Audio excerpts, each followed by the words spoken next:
pas fertile, pardon, un substrat inerte. Parce qu'il y a deux types de substrats. On va y venir. Ça, c'est pas dans les fils de coco, c'est un substrat inerte. L'autre est inerte. Quand on dit inerte, c'est que c'est quelque chose qui n'a plus de vie. De façon terre à terre, ce substrat ne doit pas vous développer des herbes. Parce que c'est aussi ça l'autre défi de l'agriculture. Ici, on n'a pas de mauvaises herbes à gérer.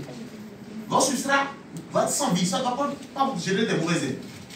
Donc c'est pour ça qu'on veille à ça. Ça doit être biologique, on va l'appeler ça tout à l'heure dans la partie substrat. Ça doit être biologique, neutre et inerte.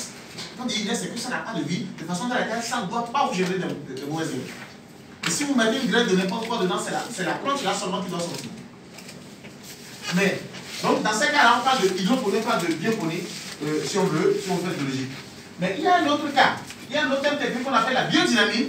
La biodynamie, c'est aussi une forme d'agriculture hors sol, mais dans ce cas, on utilise un substrat fertile, actif. C'est-à-dire un substrat qui a de vie, un substrat qui est dynamique, qui est actif. Par exemple, les scies de bois. Dans la scierie, là, dans les machines, les scies que les gens jettent là, ça développe la scie de bois. Quand on va vous parler, on va parler de substrat tout à l'heure. Parce que de ça, on a fait deux choses. Il y a les fibres de coco que vous avez présenté, mais il y a une autre chose également qu'on appelle la tourbe de coco. C'est avec ça qu'on fait la pépinière en fait. Ça. On appelle ça la tourbe de coco. On aura le temps de parler de ça tout à l'heure. La tourbe de coco. Et vous voyez, quand vous touchez à ça, je vais vous faire passer tout à l'heure de toucher, ça ressemble à la scierie de bois. Et si vous comprenez que lorsque vous parlez tellement de ceci, vous allez dire, ah, est-ce que je ne pourrais pas utiliser la scierie pour faire du hors-sol? Et je vous dirais peut-être oui, mais allez essayer. Mais la sciure, c'est un substrat certes, mais ça développe des herbes. Donc ce n'est pas un substrat biologique.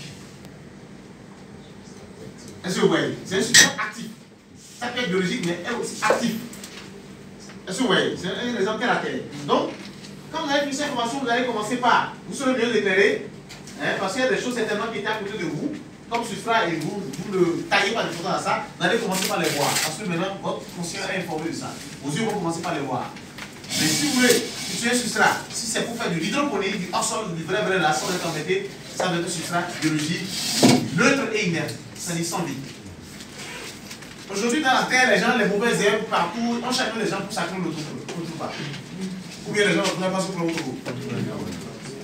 Donc, c'est pour ça qu'on dit laver l'agriculture. Si vous voulez vraiment, vous avez l'agriculture, vous le faites à fond, il vaut mieux prendre la route du hors-sol. De toute façon, après, c'est à vous de choisir.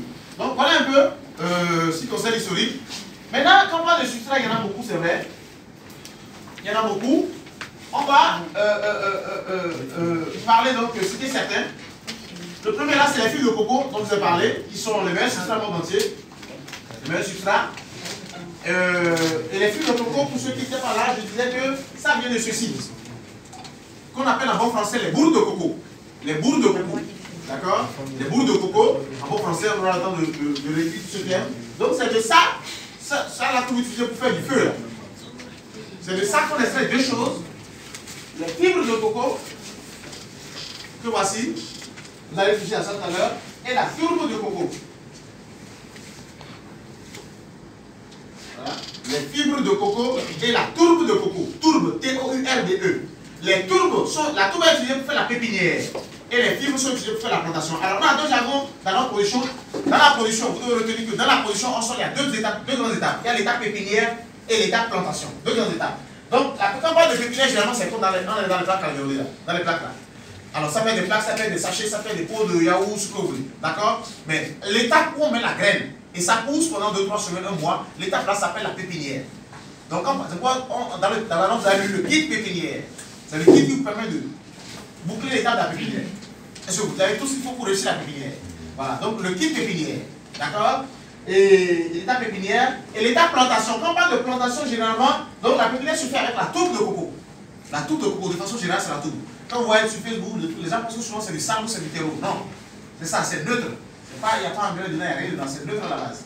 D'accord? Après, c'est vous qui apportez les nutriments qu'il faut, les fertilisants. Et quand on est dans les sachets de culture, quand on finit cette étape, généralement pour la tomate, c'est 3 semaines par exemple, on descend ici, on parle de plantation. L'étape de production là s'appelle la plantation. D'accord? Donc, pépinière, plantation. Pépinière là-bas, plantation ici. Plantation.